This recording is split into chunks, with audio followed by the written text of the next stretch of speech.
Chers amis, nous revoilà pour un culte méditation, un culte un peu particulier, puisque vous le savez, à partir d'aujourd'hui, nous avons le droit de célébrer le culte, et à l'heure où vous découvrez peut-être ce culte, eh bien, je suis aussi en train de prêcher au temple des Batignolles, mais avec une jauge sanitaire limitée à 30 personnes. Voilà pourquoi, avec le conseil, nous avons décidé de maintenir, pour l'instant en tout cas, les deux formes de culte pour que chacune d'entre vous puisse vivre le culte comme il ou elle le souhaite. Et donc, je vous propose aujourd'hui de rentrer aussi dans cette période de l'Avent, un peu particulière, qui précède Noël, puisque c'est le premier dimanche de l'Avent, et d'avoir une série de méditations durant ce mois autour du thème de l'identité. Qui sommes-nous, qui est Dieu, c'est quoi être religieux, être croyant, enfin, ces questions que nous nous posons tous et toutes de notre identité comme être humain et comme croyant. Et aujourd'hui, alors avec un titre un peu provocateur, je vous propose de méditer sur le thème « Vive le péché ». Je ne suis pas devenu fou, je vous rassure, mais à partir de ce texte de la parabole du pharisien et du publicain, du collecteur d'impôts, qui nous invite à peut-être essayer de réfléchir à cette notion de péché, qui a souvent été mal comprise, mais ça, nous allons le découvrir dans quelques instants. Pour l'instant, je vous invite à vous associer à cette prière de Christine Eger, qui essaie de nous dire que quelles que soient les circonstances, eh bien, le moindre petit geste, la moindre petite attitude même, peut apporter quelque chose au monde et semer quelque chose dans le monde. Rien n'est perdu. Même la caresse que tu donnes à ton chien ne se perd pas sans laisser de traces. L'univers y gagne en douceur. Le royaume de Dieu s'en réjouit. Même les graines que tu donnes aux oiseaux diminuent la faim de la terre. L'univers se trouve nourri de ta simple aumône. Même l'eau que tu donnes à tes plantes fait pousser les racines de la vie. L'univers se trouve arrosé du petit geste de ta main. Même le sourire, adressé aux passants, ne s'estompe pas sans avoir engendré de la tendresse au cœur même du monde. Et Dieu lui-même en sourit. Et si vous le voulez bien, je vous invite à suivre ou à chanter avec ce cantique de Noël, puisque nous allons avoir des cantiques de Noël évidemment désormais, d'un arbre séculaire, le cantique 32-16, si vous avez le recueil Alléluia, 32-16, les strophes 1 et 3. D'un arbre séculaire du vieux tronc d'Isaïe, durant l'hiver austère, un frère amour jaillit, et sur le sol durci, dans la nuit calme et claire, une rose a fleuri. Pauvre et sans apparence, ô Jésus notre roi, tu portes nos souffrances en mourant sur la croix. Heureux celui qui croit, il trouve l'espérance et l'amour dans la foi. Et je vous invite à entendre cette parabole un peu particulière, assez radicale je trouve, mais j'expliquerai ce mot, dite du publicain et du pharisien. Publicain, c'est-à-dire le collecteur d'impôts, et le pharisien, qui a été, d'ailleurs, vous le verrez juste après cette lecture, illustré par un peintre du XVIIe siècle. Au chapitre 18 de l'évangile de Luc, les versets 9 à 14. Jésus dit la parabole suivante à l'intention de ceux qui croyaient faire la volonté de Dieu et méprisaient les autres. 2 hommes montèrent au temple pour prier. L'un était pharisien et l'autre collecteur d'impôts, publicain. Le pharisien, debout, priait ainsi en lui-même: « Mon Dieu, je te remercie de ce que je ne suis pas comme tous les autres qui sont voleurs, mauvais ou même adultères. Je te remercie de ce que je ne suis pas comme ce collecteur d'impôts. Je jeûne 2 jours par semaine et je te donne le 10e de tous mes revenus. » Le collecteur d'impôts, lui, se tenait à distance et n'osait même pas lever les yeux vers le ciel, mais il se frappait la poitrine et disait: « Mon Dieu, prends pitié de moi, moi qui ne suis qu'un pécheur. » Je vous le dis, ajouta Jésus, cet homme était reconnu juste, j'insiste sur ce mot, juste aux yeux de Dieu, quand il retourna chez lui, mais pas le pharisien. En effet, celui qui s'élève sera abaissé, mais celui qui s'abaisse sera élevé.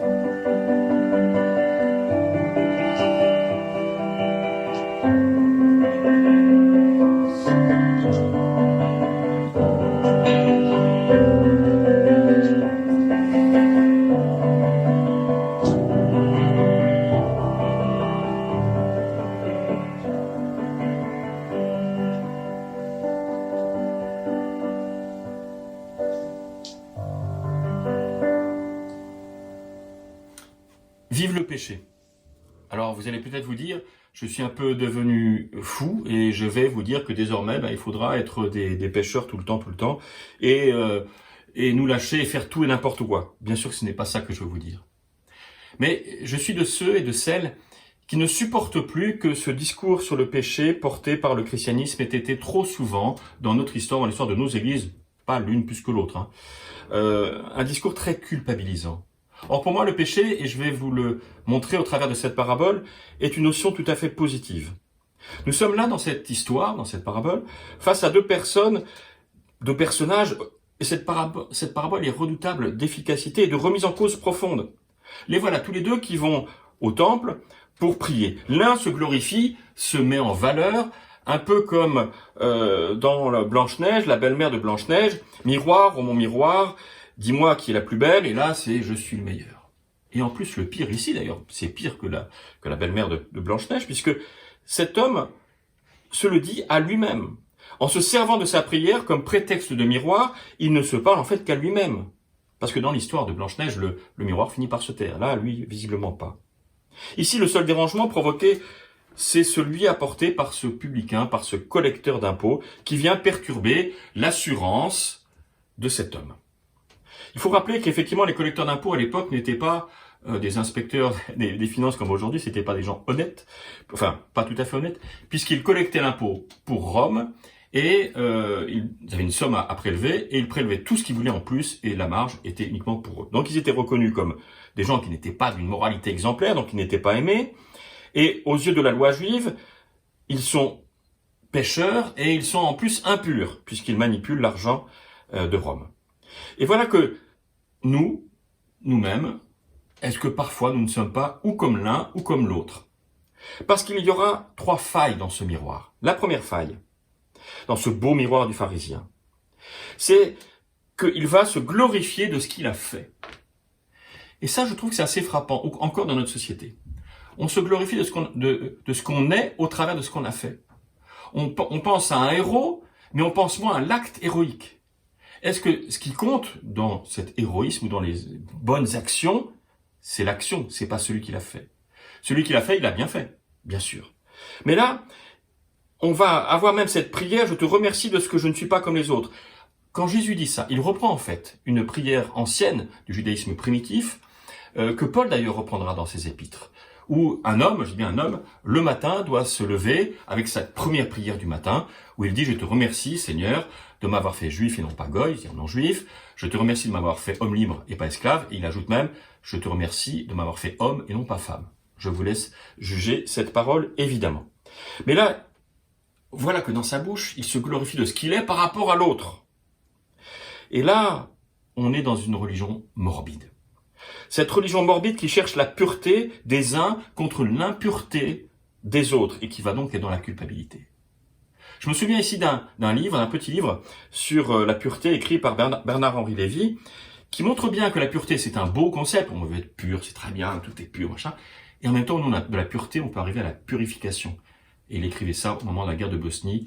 Là, vous imaginez aussi le contexte. La purification, le nazisme, qui a voulu, entre guillemets, purifier l'humanité du judaïsme. Enfin, vous voyez ce qu'on peut faire au nom de la pureté. Le pire du pire du pire. Donc, la pureté est une notion très, très, très délicate. C'est comme un diamant. Si vous l'utilisez par rapport aux autres et que vous estimez que vous êtes pur et que les autres, bien sûr, sont impurs, là, vous êtes dans une religion de la morbidité, c'est-à-dire simplement de la mort.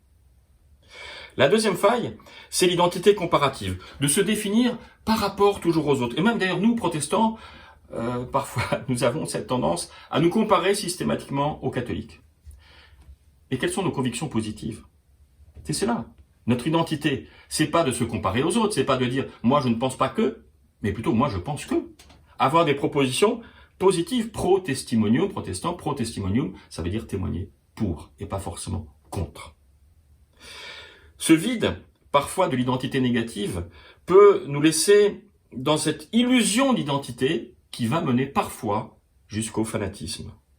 On le voit, et je pourrais vous raconter 1000 histoires de ce que j'ai vécu, notamment à Marseille, avec le monde musulman, où effectivement des personnes, des jeunes notamment, étaient tentés par une forme de fanatisme simplement parce qu'ils ne savaient pas qui ils étaient. Défaut d'identité, identité négative, alors effectivement risque de violence. Vision dichotomique du monde. Mais nous l'avons fait, nous chrétiens. Nous l'avons fait. Lorsque autrefois nous qualifions les non-chrétiens de païens, et comme si ce mot était une insulte, alors que c'est juste une autre manière de voir le monde. Mais, vous voyez, séparer le monde en deux, c'est le début du fanatisme. La troisième faille, c'est l'orgueil de cet homme. Parce que l'orgueil, c'est le péché. La tradition juive le dit très bien d'ailleurs et depuis toujours. L'orgueil, c'est de se prendre pour Dieu.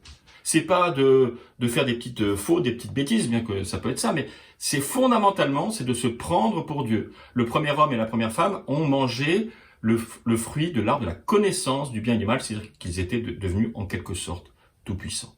C'est ce rêve de toute puissance, c'est cet orgueil absolu qui est le péché fondamental.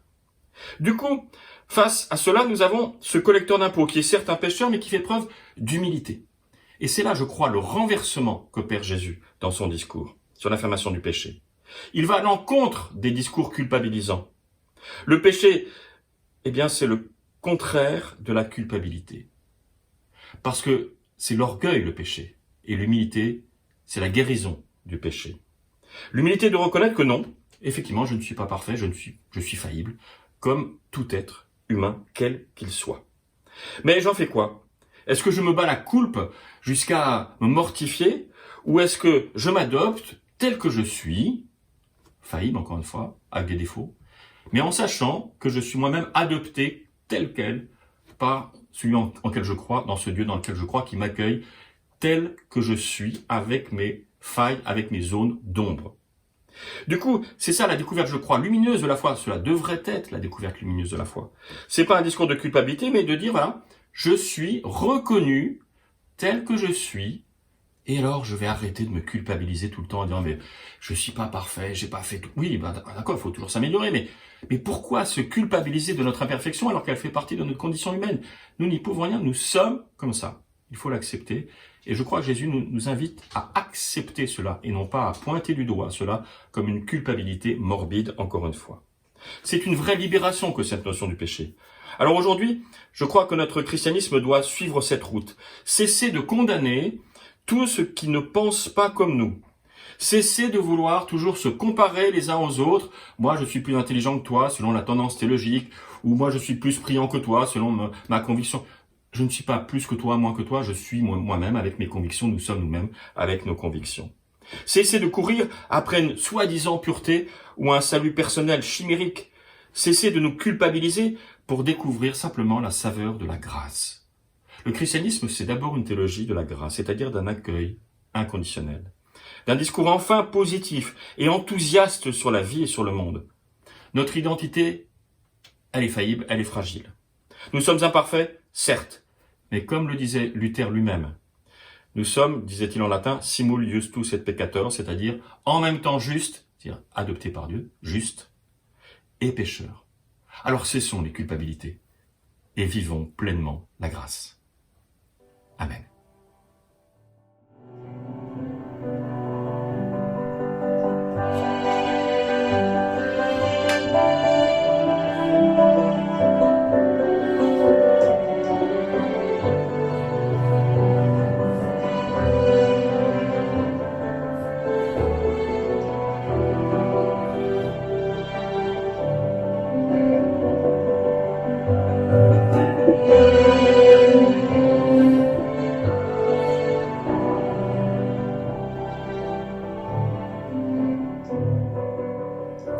Je vous propose de terminer par quelques extraits de cette prière du professeur André Dumas, que j'ai eu la chance aussi d'avoir comme professeur, qui était un homme aussi intelligent que fin et spirituel, et qui a écrit un certain nombre de prières absolument subtiles et magnifiques. Je vous invite à vous y associer, toujours sur ce thème de la fragilité et du péché. Mon Dieu, tu me connais assez pour ne pas prendre un visage déçu et pour ne pas me décourager par ta désolation. Et je puis te l'avouer, je ne progresse pas. Je me retrouve par cycles, tel que j'ai toujours été, fragile, en proie au petit démon de l'inquiétude, plus tenace parfois que les grandes inquiétudes. Adulte, je me retrouve lorsque j'étais enfant, ou plutôt adolescent, quand je ne savais pas à quoi utiliser ma vie. J'espérais avoir dépassé cette insécurité, mais la voici qui revient à grande allure, comme l'averse qui s'abat sur la ville. Je me sens vulnérable en compassion des autres, même si tu interdis autant de comparer que de juger. Je constate qu'ils s'affermissent en marchant et que moi, parfois, je m'essouffle et parfois je m'affole de devoir marcher comme si je ne l'avais jamais fait auparavant. Je suis toujours en apprentissage de la vie, alors que j'aimerais désormais jouir de son expérience. Je me sens vulnérable. Cependant, donne-moi assez de force pour que je cesse de me préoccuper de mes faiblesses et assez de simplicité pour que je sois sûr qu'en m'acceptant moi-même, je ne me résigne pas. Car tu es un Dieu qui dans l'homme préfère la droiture de sa faiblesse et de son insécurité au mensonge de sa façade et de son orgueil. Tu es un Dieu qui n'a pas honte de notre nature friable, puisque nous sommes faits de poussière et que tu souffles la vie sur les eaux desséchées. Toi aussi tu es un Dieu vulnérable, car les blessures de ton Fils crucifié demeurent au corps de ton Fils ressuscité. Amen. Et que Dieu, en ce premier dimanche de l'Avent, nous donne cette joie de la préparation de Noël et qu'il dise du bien de chacun et de chacune d'entre vous. Bonne semaine à toutes et à tous. Amen.